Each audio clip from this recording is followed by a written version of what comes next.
Boa tarde a todos e a todas. Havendo quórum regimental, dou início à primeira reunião ordinária da Comissão de Defesa dos Direitos da Criança e do Adolescente, da segunda sessão legislativa da 19ª legislatura. Vamos à aprovação da ata, né? A ata da reunião anterior foi encaminhada aos gabinetes dos nobres deputados para fazerem a prévia leitura. Sendo assim, alguém tem alguma coisa a acrescentar? Alguma alteração a fazer? Não havendo, aprovada. A pauta de hoje, né, nobres deputados, quero cumprimentar aí o deputado Titon, o deputado Ismael, o deputado Gessé, a excelentíssima doutora Brigitte, né, juíza. A pauta de hoje é dedicada aos 30 anos do ECA, que trouxe avanço na proteção à nossa infância, justamente porque a lei estabelece direitos e deveres para meninos e meninas com menor idade de 18 anos, com o objetivo de tornar todos iguais. Na verdade, a violência contra a criança e adolescente sempre esteve presente na sociedade brasileira e em todas as classes sociais no nosso país, no Brasil. A criação do Estatuto da Criança e Adolescente, o ECA, foi um avanço para reconhecer os direitos e deveres das nossas crianças. O ECA, que completou 30 anos na segunda-feira deste mês, no dia 13, foi um avanço na proteção da nossa juventude. E, para isso, nós temos, né, nessa sessão da criança e do adolescente, a excelentíssima senhora doutora juíza titular da Vara da Infância e Juventude de Florianópolis, doutora Brigitte Remo de Souza, para explanar sobre essa legislação que completou 30 anos, que é o Estatuto da Criança e do Adolescente. Então, eu passo a palavra à excelentíssima juíza para poder fazer uma explanação sobre esse dia, que foi o dia 13, na segunda-feira, quando se completou os 30 anos do Estatuto da Criança e do Adolescente. Muito boa tarde, a senhora. Boa tarde ao senhor, boa tarde a todos os deputados, a todos e todas que, porventura, estejam nos assistindo. Agradecer o convite que foi feito para a Coordenadoria da Infância e Juventude do Tribunal de Justiça de Santa Catarina, que é coordenado pela desembargadora Rosane, né? Instituição que eu vim representar. E falar, primeiro, parabenizar todos vocês, todos os senhores que participam da comissão, que é uma comissão que vem desenvolvendo, durante os anos, trabalhos muito importantes em prol de crianças e adolescentes. Foi-me pedido, deputado, que eu falasse um pouquinho sobre os avanços e as dificuldades, né, para a materialização desses direitos. Foi isso que foi me pedido. Eu vou tentar ser rápida para que a gente possa conversar, se for o caso, né? Então, a gente precisa pensar que o Estatuto da Criança e do Adolescente, ele derivou do artigo 227 da Constituição Federal. Então, na verdade, o artigo 227 da Constituição Federal e 228 é que trouxe as bases de uma nova doutrina. E, para isso, basta a gente fazer a leitura do próprio artigo, né? Porque ele fala, é dever da família, da sociedade e do Estado assegurar a crianças, adolescentes e jovens, que foi incluído posteriormente, né, com absoluta prioridade, direito à vida, à saúde, à alimentação, à educação, ao lazer, à profissionalização, à cultura, à dignidade, à convivência familiar e comunitária, além de colocá-los a salvo de qualquer forma de negligência, discriminação, exploração, violência, crueldade ou opressão. No artigo 227 foi posta as bases do novo paradigma em termos de legislação com relação à infância e juventude. E o artigo 228, que fala da inimputabilidade penal, mas que estariam sujeitos à responsabilidade com base no Estatuto da Criança e do Adolescente.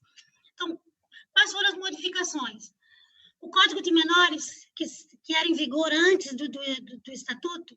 Então, a primeira questão o Estatuto veio para complementar, né, ao artigo 227, 128 da Constituição Federal.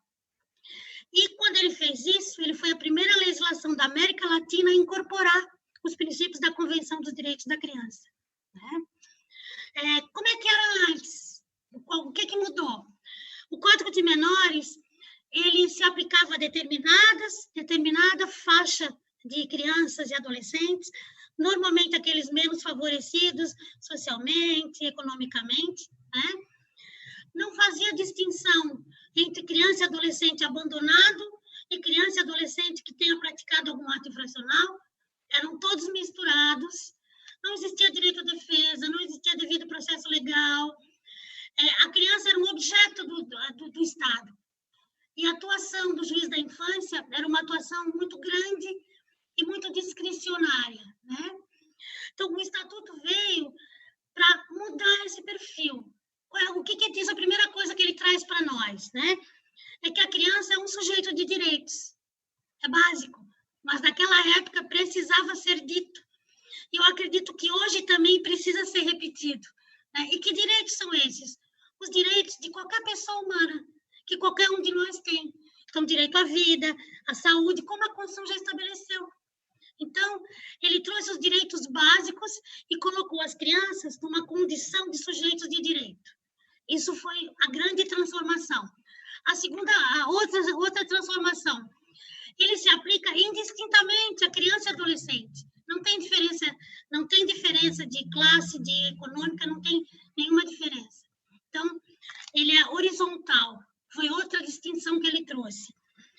A outra distinção que ele trouxe foi estabelecer o devido processo legal, tanto nos casos de abandono de criança, quanto nos casos da prática de ato infracional. O que é ato infracional?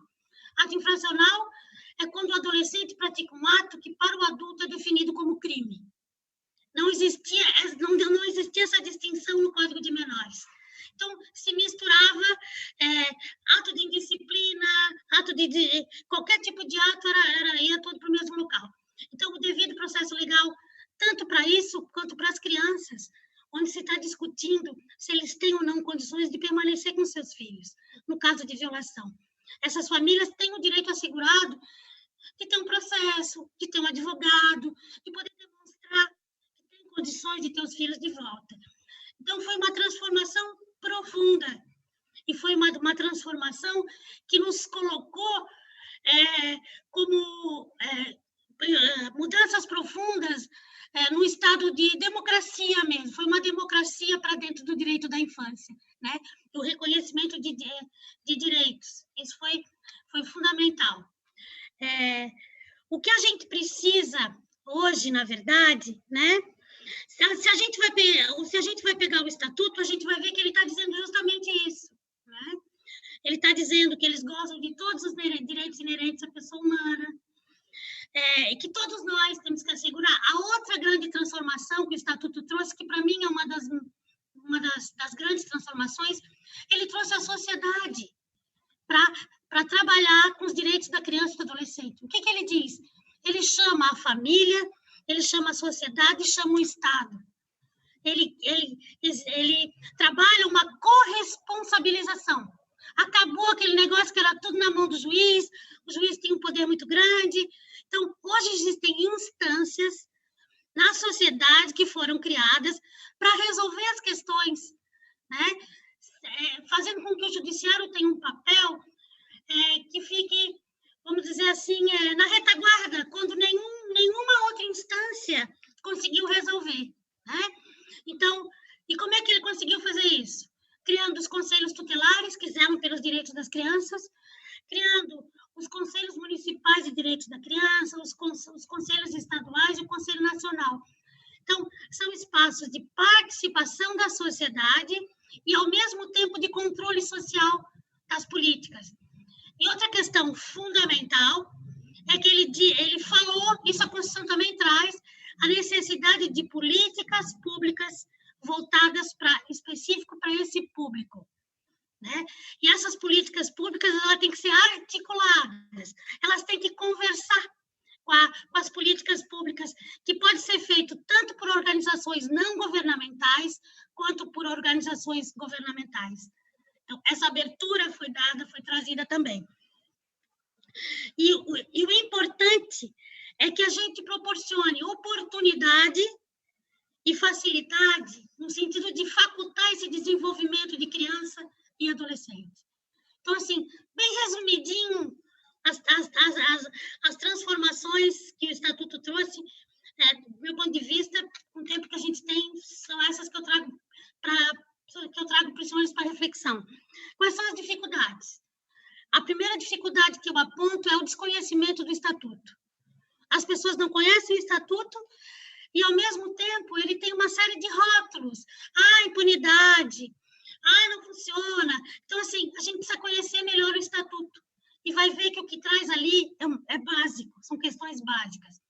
Segundo, a gente precisa trocar a nossa lente, o nosso olhar, porque a gente ainda vê, enquanto sociedade, com discriminação, determinadas faixas da infância, determinadas faixas da adolescência. Então, a gente precisa incorporar esses princípios que o Estatuto trouxe e nos despir daquela ideologia, daquilo que animava o Código de Menores.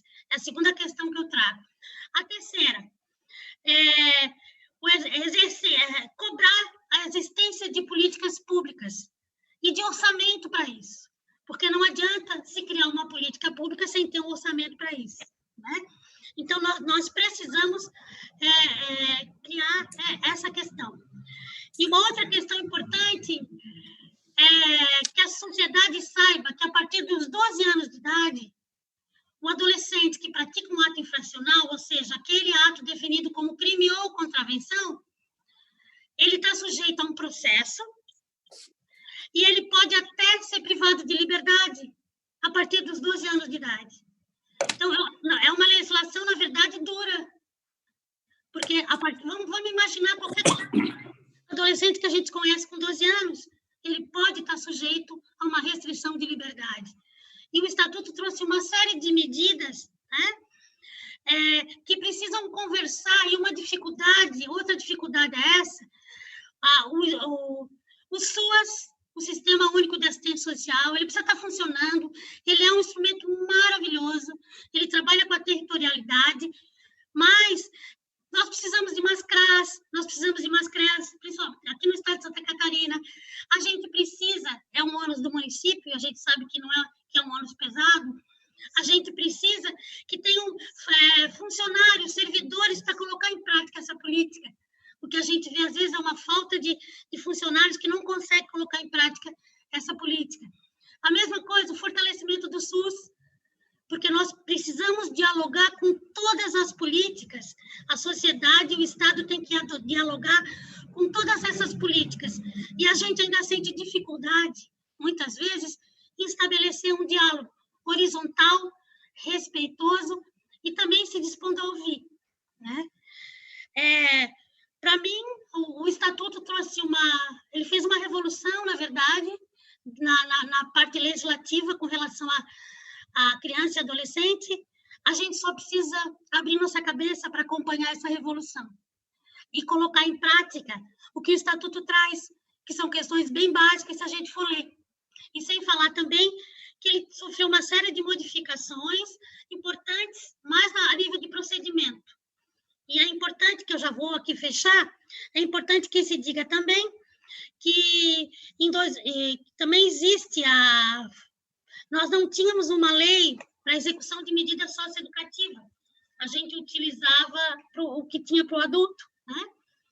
E foi criada em 2012 a lei do SINASE, a lei 12.594, então, que trouxe elementos de execução da medida socioeducativa, né?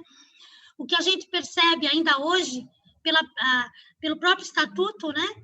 Que às vezes o adolescente ele ainda é mais penalizado do que o adulto, muitas vezes, porque para a infância e juventude, a ação penal é sempre pública, é sempre a ação do promotor, não existe pequeno potencial ofensivo, uma série de questões que não existem para o adolescente em conflito com a lei. Eu não quero cansar os senhores, né? E colocar sempre que a atuação do judiciário, ela tem que ser uma intervenção mínima, dentro de princípios da proporcionalidade e da atualidade.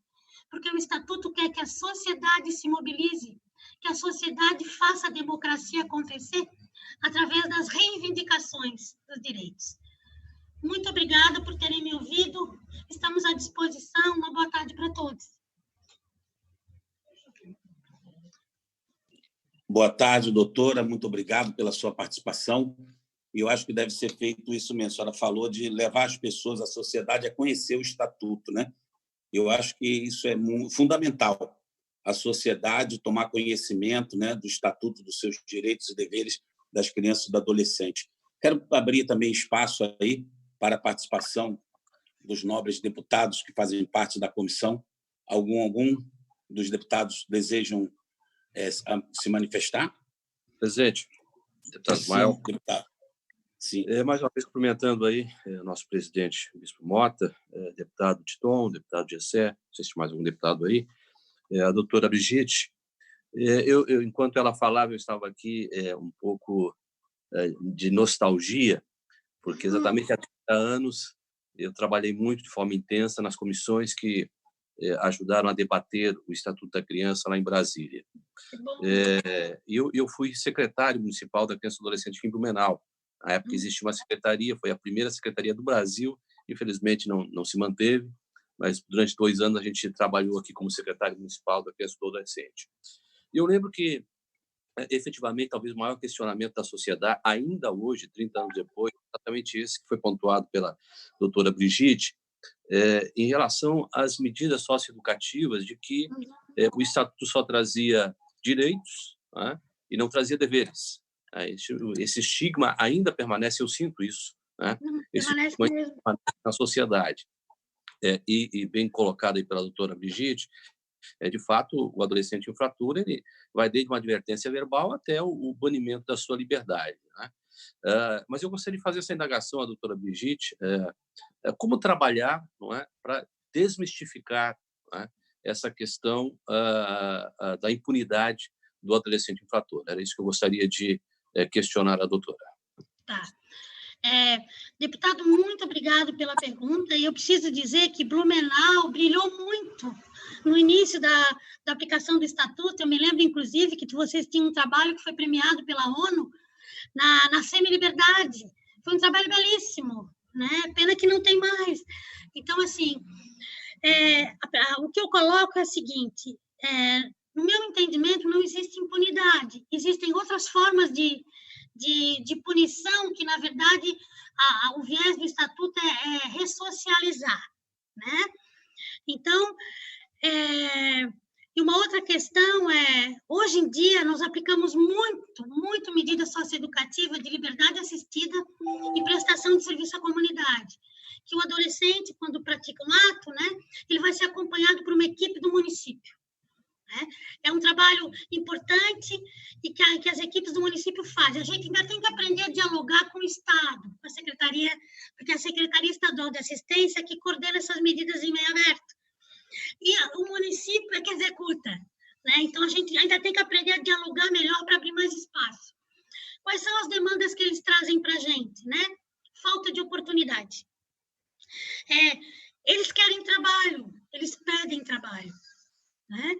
Então, o trabalho é curso profissionalizante, e tem que ser, e os cursos, eles têm que entender que a maioria dos adolescentes que cometem atos infracionais, a gente perdeu a oportunidade, antes dele cair no ato infracional, da própria sociedade conseguir se organizar e ele ter alternativas. Então, quais são as dificuldades que a gente vê hoje? Falta de oportunidade de trabalho, ou também de jovem aprendiz, eles querem trabalhar, porque normalmente são famílias vulneráveis, e ele precisa trabalhar. Então, a grande dificuldade ninguém quer. As pessoas têm medo, têm receio, né? E a gente não está aí para ficar julgando ninguém. Então, a gente precisa fazer um trabalho com a sociedade de que esse adolescente, ele é da sociedade e ele vai continuar sendo da sociedade. Mesmo que ele, vamos supor que seja um ato grave, que ele ficou privado de liberdade, né? Ele vai voltar um dia. Então, ele tem que estar, no mínimo, um pouquinho melhor, com mais condições de exercer a cidadania, né? Quando a gente pensa em impunidade, por causa dos 3 anos, que é o aplicação de medida de privativa de liberdade. Isso as pessoas comentam muito. Vamos pensar, deputado. Um adolescente de 12 anos, 3 anos, representa quanto da vida dele? De 16 anos, representa quanto em percentual da vida? A gente não faz esse questionamento. E ainda mais numa idade em que tem tanta coisa acontecendo, né?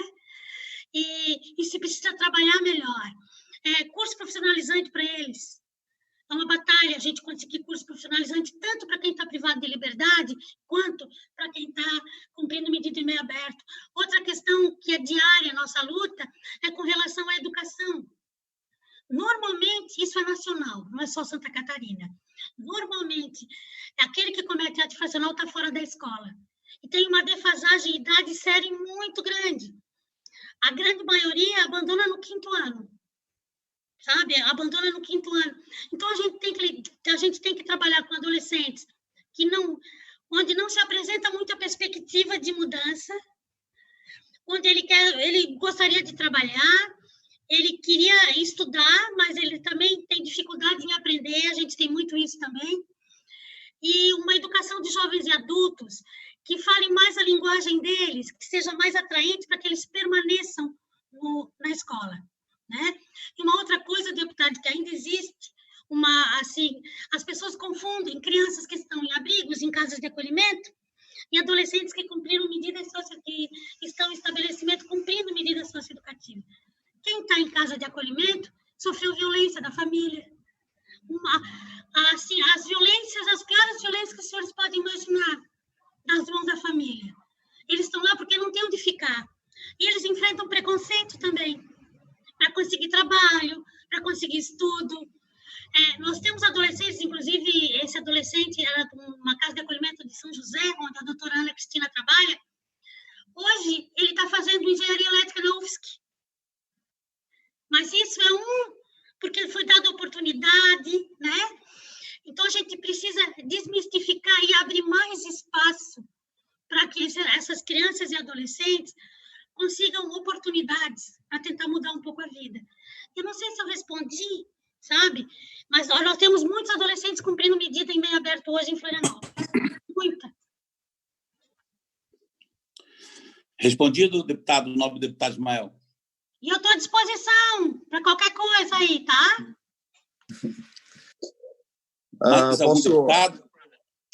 Posso me manifestar também? Pode, deputado. Deputado Gessé. Prazer. Eu queria, primeiramente, cumprimentar os colegas, Cobalcini, Ismael, presidente, mais alguém que esteja aí, cumprimentar a participação da doutora Brigitte. Hoje estou iniciando os trabalhos aqui na comissão, que acho que antes era da Ana, né? A deputada Ana, e hoje estou aqui para tentar contribuir. Bom, eu tenho um posicionamento que é bem definido com relação a muitas das coisas no que diz respeito ao EC, né? E me preocupou algumas coisas que a doutora, com todo respeito, que ela fala às vezes falta de oportunidade. Realmente existe muita falta de oportunidade, a gente sabe disso, mas tem muitas pessoas que têm essa falta de oportunidade, como é nas favelas. Pessoas de bem na favela são 90%, né? A gente fala, às vezes, tem pessoas que têm muito preconceito na favela, realmente, mas, na verdade, na favela, 90% das pessoas são boas. E elas vivem nas mesmas condições daquelas 10% das pessoas que são ruins. Muitas vezes a pessoa vai para o tráfico, acaba matando uma pessoa, acaba fazendo o mal que a gente vê em reportagens, e às vezes não é só por falta de oportunidade mesmo, é porque é o caráter de certas pessoas. Assim como tem lá no Congresso Nacional pessoas bem formadas, estudadas, que também são bandidos, né? Então, às vezes, a falta de oportunidade não é realmente a justificativa, mas tem que trabalhar isso, realmente, tem que trabalhar. A questão de, às vezes, falar assim, 3 anos para o adolescente significa muito para a vida dele ficar preso, mas quanto que vale a vida daquela pessoa que ele tirou e perdeu a vida para o resto da sua vida?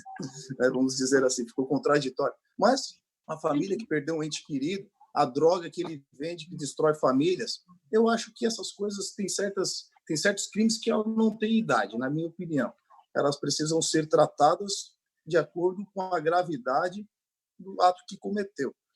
Eu sempre falo, dá uma nota de R$100 na mão dele, eu tenho certeza que ele não vai rasgar, né? Ele nem vai usar para fechar um baseado, porque ele tem inteligência para discernir do que é o certo, do que é o errado. Então, acho que nós temos que estar aqui, sim, para cuidar dos nossos adolescentes, para dar a oportunidade de mostrar o caminho correto, mas a hora que ele for para o caminho errado e ele decidiu o caminho errado, ele tem que arcar com as consequências. Essa é a minha função hoje como um parlamento, é defender essa tese. Estou aqui para contribuir, não para passar não em adolescentes que decidiram fazer coisas erradas nas vidas deles. Muito obrigado. Tá bom. Deputado, eu agradeço a sua colocação, né? E o bom da democracia é que a gente pode se manifestar à vontade, na verdade, e respeitar o outro. Por mais que eu não concorde muito com algumas questões que o senhor coloca, eu respeito profundamente, cada um pode ter uma ideia, né? A questão da inimputabilidade não tem a ver com discernimento, isso já foi discutido há muito tempo, né? É uma questão de política pública, de opção de política pública. Essa discussão da idade, ela é quase contemporânea ao estatuto. Se o senhor for fazer uma pesquisa, o senhor vai encontrar isso. Eu já fiz essa pesquisa, eu já fiquei curiosa, né? A questão eu não estou justificando ninguém. Cada um que praticou um ato, ele vai responder de uma forma ou de outra. É que, às vezes, nós nos prendemos à resposta apenas como punição. E tem outras formas de responder além da punição, né? Ou mais do que a punição. Se tem alguém que vende droga, tem alguém que compra. É todo um sistema que nos envolve, está tudo muito interligado, não é verdade? E hoje, a maioria dos atos infracionais, isso no país inteiro, com algumas diversidades em algumas regiões, mas é o tráfico de drogas. Hoje ele é o que mais tem adolescentes que praticam esses atos, né? Estão na faixa de 14 a 16 anos. Então, assim, em momento algum a lei justifica o adolescente, eu não justifico o adolescente, e a questão não é discernimento, é uma questão de política pública. E se a gente pensar que a nossa população carcerária hoje é uma das 3, né, 2 ou 3 maiores do mundo, se a gente for pensar em abrir mais, nós vamos botar onde? Não tem nem para os adultos, né? E o que tem sido muito discutido entre quem trabalha com a infância e juventude, isso talvez o senhor tenha razão, é com relação a, por exemplo, estudar e criar condições objetivas, por exemplo, para a progressão de medida. Está lá internado, quando é que ele pode sair? O que a gente tem que considerar? Criar critérios mais objetivos. Há muita discussão com relação aos 3 anos. Existem colegas que só a ideia seria modificar, alguns colegas, o estatuto em relação à faixa etária, crime, ato infracional praticado, tempo de cumprimento de medida. Então, tudo isso está sendo discutido, tá, deputado? E com o maior respeito, mesmo não concordando, muito obrigado pela pergunta, tá? Deputado Tá Sérgio certo, Mota. obrigado, deputado Gessé. Tem Deputado mais Jair alguém? Mioto. Hoje aí, Deputado Vossa Excelência Jair... tem a palavra. Deputado Pé da 90. Deputado Sérgio Mota, cumprimentando Sim. Vossa Excelência, parabenizando pelo tema dos 30 anos do ECA. Eu gostaria de perguntar à doutora Brigitte, nós sabemos, doutora, que hoje existem muitos abusos que são cometidos contra as crianças, os adolescentes, e muitas vezes dentro da própria família, infelizmente. Recentemente foi criado, doutora Brigitte, até um símbolo para as mulheres poderem se identificar quando estão sofrendo algum tipo de agressão ou de violência sexual, verbal, enfim, na sua própria família. Não seria o caso, doutora Brigitte, de pensarmos em alguma medida preventiva para as crianças, visto que nós temos tantas crianças e adolescentes que são abusadas dentro das casas, e aqui eu não quero colocar nenhum contraponto à disciplina dos pais, eu sou a favor que os pais tenham disciplina para com as crianças, estabeleçam limites, mas eu falo mais do caso de abuso sexual, de abusos verbais, de de tantas coisas que acabam marcando a infância e a adolescência, não teríamos que pensar, quem sabe, algum mecanismo para que a sociedade pudesse se posicionar, os órgãos públicos pudessem se posicionar, para que as crianças pudessem trazer também essas situações. Então, deixo essa colocação para a doutora Brigitte, que muito bem está explanando aí sobre a infância e a adolescência. Obrigado, deputado Sérgio Mota. Obrigado, deputado Jair. Na verdade, hoje existem mecanismos. O senhor tem razão com relação à quantidade, é impressionante, ninguém faz ideia, né, da violência e todo tipo de violência, né, que as crianças e adolescentes são submetidos na família, no lugar em que elas deviam ser protegidas, ou pelo menos que houvesse um mínimo de respeito, né? Então, isso é muito sério, muito sério. Existem alguns mecanismos hoje que a escola é um parceiro fundamental e ela denuncia quando percebe, né? O posto de saúde, então o sistema de saúde também é importante para denunciar, o conselho tutelar e também o telefone do Disque Denúncia, onde as pessoas ligam, não precisam se identificar e fazem a denúncia. Hoje, então, esses mecanismos que a gente utiliza, né, para que essas denúncias consigam sair daquele segredo da família, né? Mas eu acho a ideia importante, acho que a gente pode aprofundar tudo que a gente puder fazer para evitar a violação de direito, eu acho que nós precisamos pensar. Muito obrigado pela sua proposta. Obrigado, tem mais doutora algum Brigitte. Deputado? Obrigado, deputado Minhoto. Tem mais algum deputado que queira se manifestar? Deputado Paulinha. Nós temos que cuidar das crianças para que elas não venham virar, né, infrator. E, doutora, quero agradecer muito a sua participação.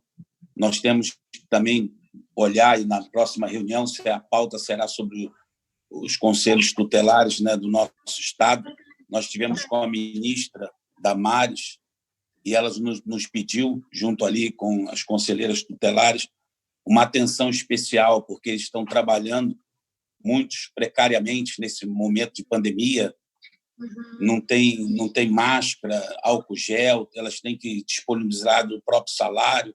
Então, a nossa próxima pauta vai ser sobre o Conselho Tutelar, para a gente poder, né, fazer políticas públicas para ajudar, porque eles estão ali na frente ali da batalha, né, e tem que estar apoiado, com certeza.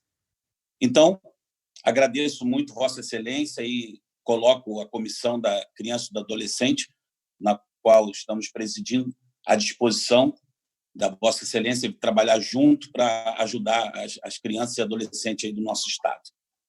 Suas considerações finais, então. Eu agradeço a oportunidade e dizer que o Judiciário está sempre à disposição para sentar, para ouvir ideias diferentes, para discutir, porque o que todos nós queremos é aprimorar o sistema, né? E eu vou fazer um chorinho, que não está no programa. Se puder aumentar o percentual de assistência no orçamento do Estado, seria uma coisa muito importante, tá? Estou fazendo esse chorinho para os senhores, tá bom? Muito obrigada, uma boa tarde a todos. Boa tarde. O deputado Cavalcini também está aí, parece, não sei se deseja. Então, não havendo mais nada... Agradeço, presidente. Agradeço, presidente. Me sinto contemplado pelas falas dos colegas aí. Parabéns, presidente. Então, está certo. Um abraço. Obrigado. Não havendo mais nada para discutir, eu encerro esta reunião ordinária. Que Deus ilumine e abençoe a todos. Muito obrigada.